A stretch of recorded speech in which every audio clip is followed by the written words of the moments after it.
Assalamualaikum warahmatullahi wabarakatuh. Perkenalkan, nama saya Muhammad Fauzi Adi Pratama. Di sini saya dan Saya Fahliansah. teman saya akan membahas, menjelaskan, mereview tepatnya tentang sistem operasi desktop, yaitu Windows. Sebelum membahas sistem operasi Windows, kita harus mengetahui sistem operasi itu apa. Oke, jadi sistem operasi itu adalah perangkat lunak sistem yang mengatur sumber daya dari perangkat keras, hardware, dan perangkat lunak software, serta sebagai jurik daemon untuk program komputer. Tanpa sistem operasi, pengguna tidak dapat menjalankan program aplikasi pada komputer mereka, kecuali program booting. Jadi, kenapa sih harus ada sistem operasi? Karena komputer hanya mengenali pernyataan ya dan tidak dalam bilangan biner, angka yang terlibat hanya ada dua, yaitu 1 dan 0. Angka 1 mewakili pernyataan ya, dan angka 0 mewakili pernyataan tidak. Oleh sebab itu, komputer hanya mengenal dan menggunakan bilangan biner. Namun dalam perkembangannya, bilangan biner dapat dikonversi menjadi bilangan lain, seperti bilangan oktal, bilangan desimal, dan bilangan heksadesimal.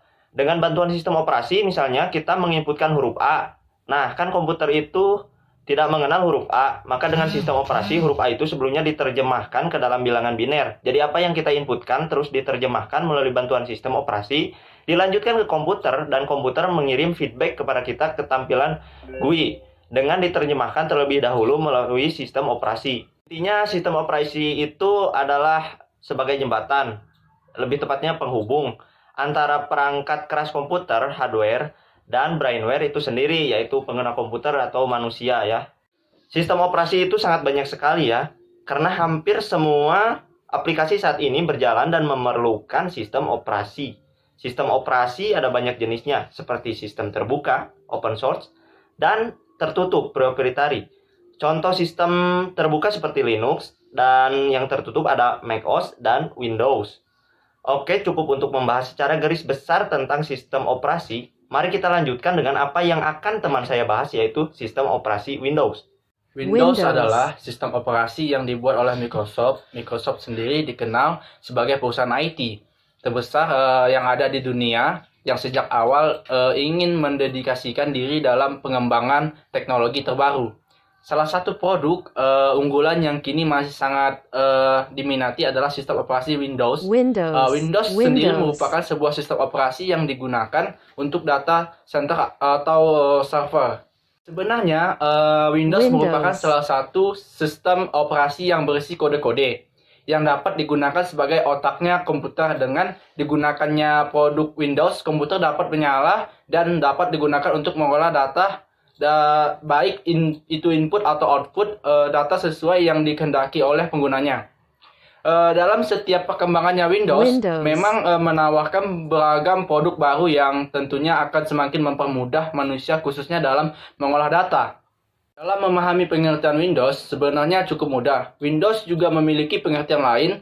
Pengertian dari Windows menurut salah seorang ahli adalah sebagai produk operating system yang dibuat dan dikembangkan oleh perusahaan Microsoft yang menggunakan grafik GUI dan berbasis antarmuka. Sebelum menggunakan GUI Windows, terlebih dahulu dikembangkan dari MS-DOS, sebuah sistem operasi berbasis modul teks dan command line atau CLI. Kalian tahu kan GUI dan CLI itu apa? A few minutes later. Jadi, GUI atau Graphic User Interface adalah jenis antarmuka pengguna yang menggunakan metode interaksi pada peranti elektronik secara grafis, bukan perintah teks antara pengguna dan komputer. Contohnya seperti ini.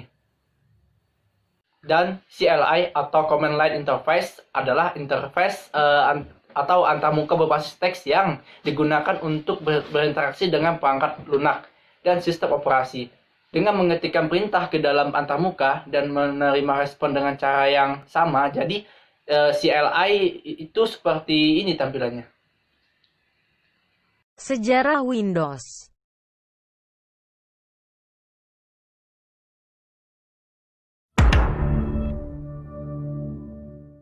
Sistem operasi Windows 1.0 dikeluarkan pada tanggal 20 November 1985 dan diresmikan pertama kali pada tanggal 10 November 1983 yang dijuluki dengan Windows Graphic Environment 1.0. Windows 1.0 bukanlah sebuah sistem operasi yang lengkap, namun hanya memperluas kemampuan MS-DOS dengan tampilan antarmuka grafis berbasis 16 bit.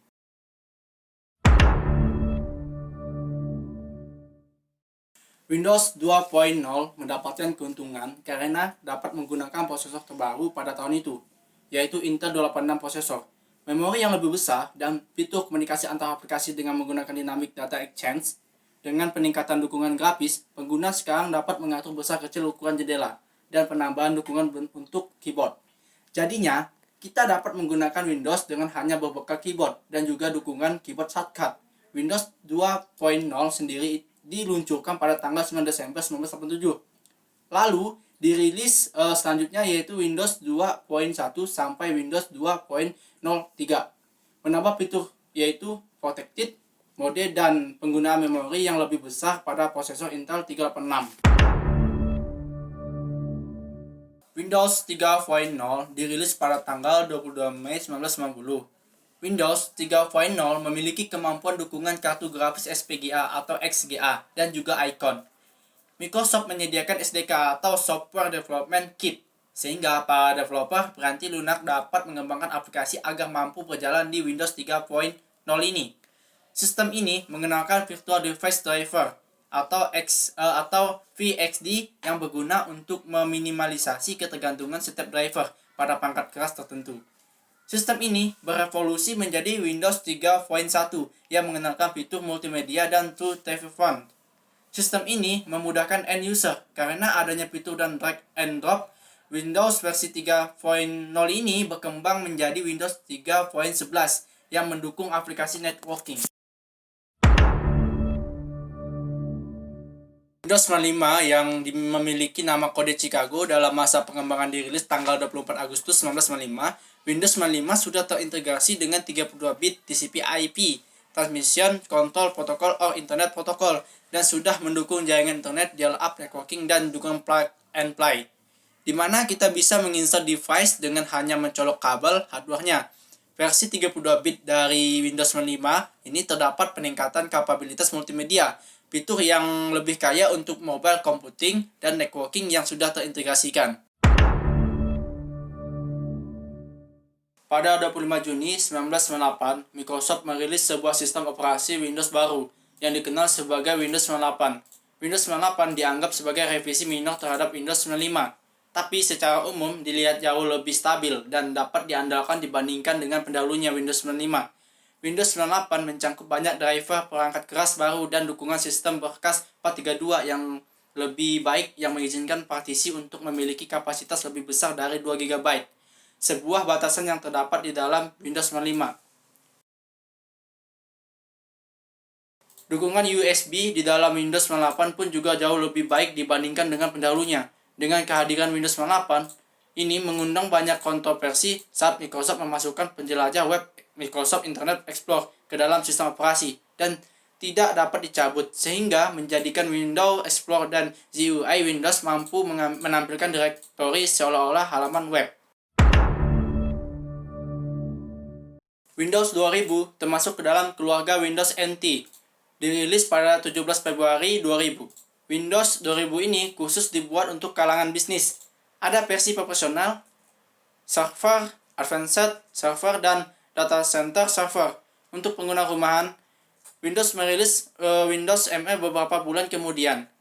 Fitur-fitur baru yang diadopsi dari Windows 98 juga ditanamkan di dalamnya, seperti Device Manager yang telah ditingkatkan dengan menggunakan Microsoft Management Console, Windows Media Player, dan DirectX 6.1 yang memungkinkan sistem operasi berbasis kernel Windows NT untuk menjalankan game. Sesuai dengan namanya, Windows ME ini dirilis pada 14 September tahun 2000 yang sering disebut sebagai tahun milenium. Dibandingkan dengan Windows 98, Windows ME memiliki boot time yang jauh lebih cepat. Di Windows inilah pertama kali ada fitur sistem restore untuk merestore PC ke titik tertentu jika mengalami permasalahan. Namun demikian, banyak yang menganggap bahwa Windows ME ini adalah produk gagal yang memiliki banyak masalah. Pada tahun 2001, Microsoft memperkenalkan Windows XP yang memiliki nama kode Wistron. Selama pengembangan, akhirnya setelah merilis beberapa versi Windows berbasis Windows 9X dan NT, Microsoft berhasil menyatukan kedua jajaran produk tersebut. Windows XP menggunakan kernel Windows NT 5.1, sehingga menjadikan kernel Windows NT yang terkenal dengan kestabilannya memasuki pasar konsumen rumahan untuk menggantikan produk Windows 9X yang berbasis 16-32 bit yang sudah menua.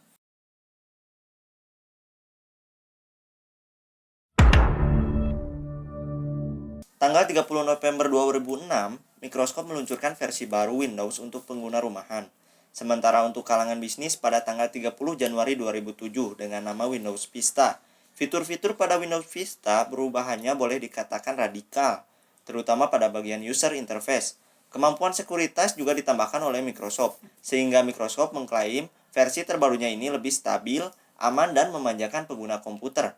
Walaupun menurut banyak orang hal-hal tersebut sudah ada pada Windows XP.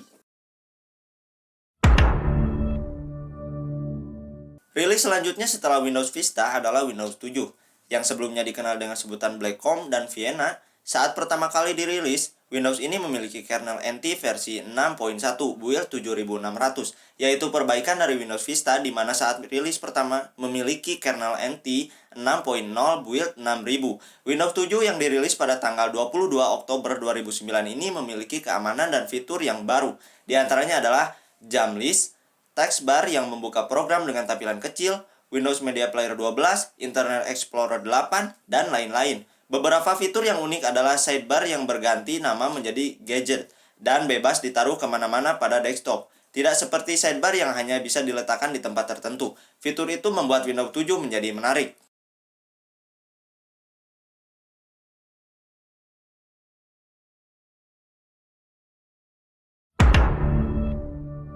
Pada tanggal 1 Agustus 2012, Windows 8 dirilis dengan nama build 6.2.9200.16384. Microsoft mengadakan acara peluncuran pada tanggal 25 Oktober 2012 dan meluncurkan Windows 8 untuk publik keesokan harinya. Untuk pertama kalinya sejak Windows 95, tombol Start tidak lagi muncul di taskbar.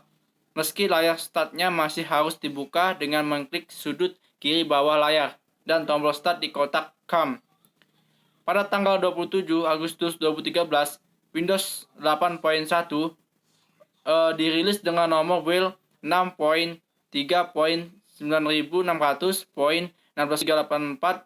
Microsoft mengadakan acara peluncuran pada tanggal 17 Oktober 2013 dan meluncurkan Windows 8.1 untuk publik keesokan harinya.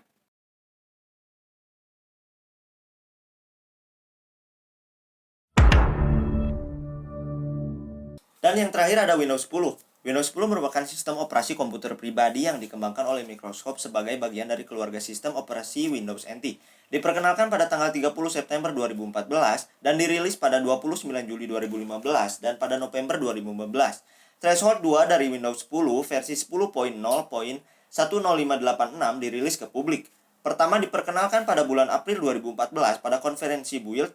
Windows 10 bertujuan untuk mengatasi kekurangan dalam antarmuka pengguna pertama kali diperkenalkan oleh Windows 8 dengan menambahkan mekanik tambahan yang dirancang untuk meningkatkan pengalaman pengguna untuk perangkat yang tidak ada layar sentuh, seperti komputer meja dan laptop, termasuk kebangkitan menu mulai yang terlihat di Windows 7, sistem desktop maya, dan kemampuan untuk menjalankan aplikasi bursa Windows dalam jendela pada desktop daripada. Berbicara mengenai sistem operasi, tentunya terdapat fitur-fitur dalam sistem operasi itu sendiri.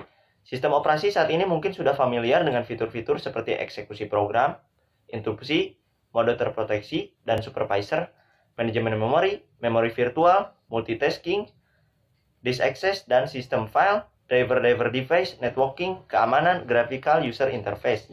Namun di sini saya hanya akan membahas fitur-fitur dalam sistem operasi Windows, khususnya Windows 10. Oke, mari kita lihat. Versi Windows 10 yang saya pakai saat ini versi Windows Pro 2004 build 19041.388. Nah, fitur yang pertama ada Start Menu. Nah, fitur Start Menu ini adalah fitur lama khas Windows yang sempat menghilang di Windows 8. Namun tombol Start Menu yang ada di Windows 10 diklaim sudah lebih canggih dibanding versi-versi sebelumnya. Tombol Start Menu di Windows 10 menampilkan dua bagian yang berbeda. Nah, bagian pertama ini yang ada di kiri, ini menampilkan ikon-ikon aplikasi secara konvensional. Sementara bagian yang kedua menampilkan ikon aplikasi antarmuka tile seperti di Windows 8. Nah, dalam Windows 10 kita bisa mengatur tata letak ikon. Nah, seperti ini.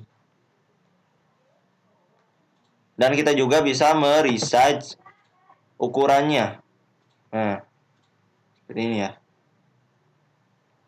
Selain itu, tombol Start menu di Windows 10 juga telah dibekali sistem pencarian yang lebih canggih.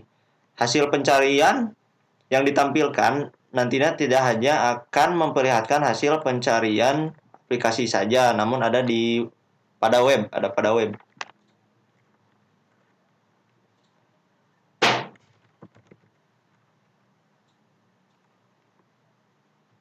Dan kini searching memiliki spelling yang lebih bagus dan lebih ditingkatkan. Contohnya di sini saya akan mengetikkan. Nah, yang muncul kan pain. Berarti spellingnya ini sangat bagus. Bisa mengkoreksi typo-typo ya. Nah, selanjutnya ada fitur text view. Untuk fitur yang satu ini, Microsoft memang terbilang telat ya. Fitur text view yang memungkinkan pengguna untuk membuat virtual desktop ini sebelumnya telah diadopsi oleh sistem operasi Linux dan OS X milik Apple. Dengan fitur ini, pengguna dapat mengkostumisasi dan mengelompokkan tampilan aplikasi sesuai dengan kebutuhan. Contohnya, pengguna bisa membuat lama virtual desktop yang menampilkan seluruh aplikasi hiburan, sedangkan virtual desktop lainnya berisi tampilan aplikasi fungsional untuk bekerja.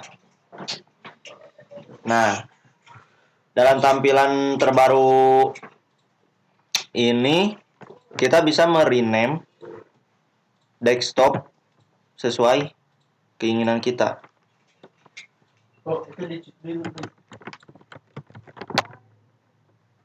Itu. Selanjutnya ada fitur Snap Assistant. Pertama kali hadir di Windows 8. Untuk versi Windows 10, fitur Snap Assistant kabarnya sudah semakin dioptimalkan. Fitur ini berguna untuk memilah aplikasi favorit yang paling sering Anda gunakan agar mudah ditemukan. Nah, jadi kita untuk menggunakan Snap Assistant sangat mudah sekali. Bisa menggunakan shortcut Windows plus tanda panah kiri atau kanan, bawah atau atas. Seperti ini. Kita membuka Visual Studio Code. Nah, kita tinggal pilih mau yang mana, kita Snap Assistant kan seperti ini. Selanjutnya seperti ini. Nah, yang selanjutnya kita bisa mengaktifkan fitur tablet mode. Kita harus membuka Action Center. Nah, ada di sini. Pilih tablet mode.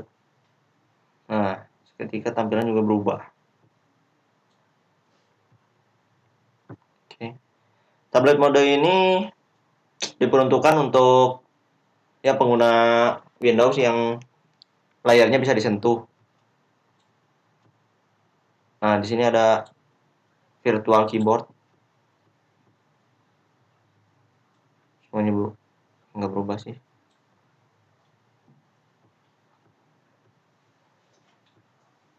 Ya, selanjutnya ada fitur Windows Sandbox.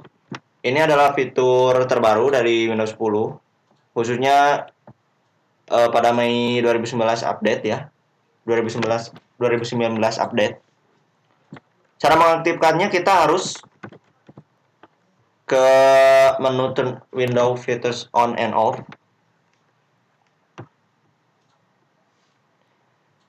Kita centang di bagian Windows Sandbox. Ini defaultnya off ya. Kita pilih OK. Nah, nanti akan merestart sendiri. Oke, mari kita buka Windows Sandbox. Nah, ini Windows Sandbox-nya.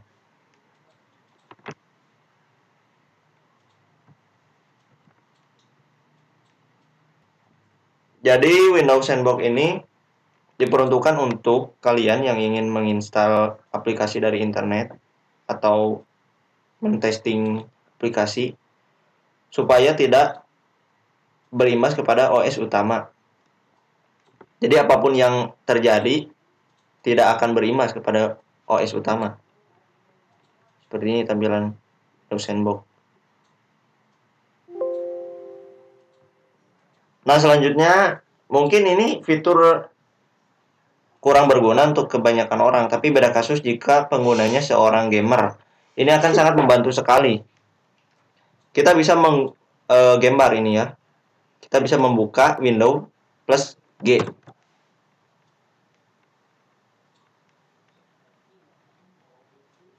Nah, ini tampilan dari Windows gambar.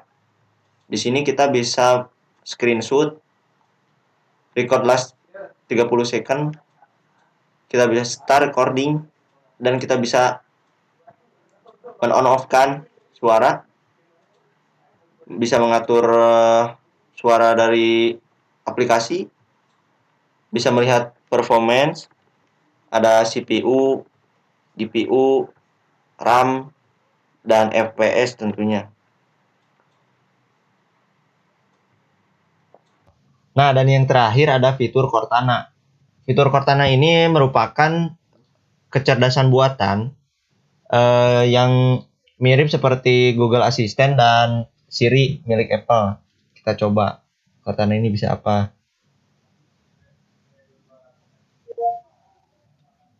Twitter in Bandung.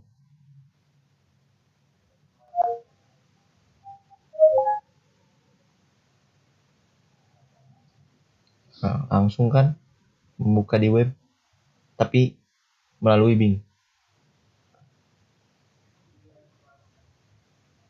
Tapi masih ada typo ya. Kenapa ini? Kita coba Bandung. I pulled up some videos Nah, for you.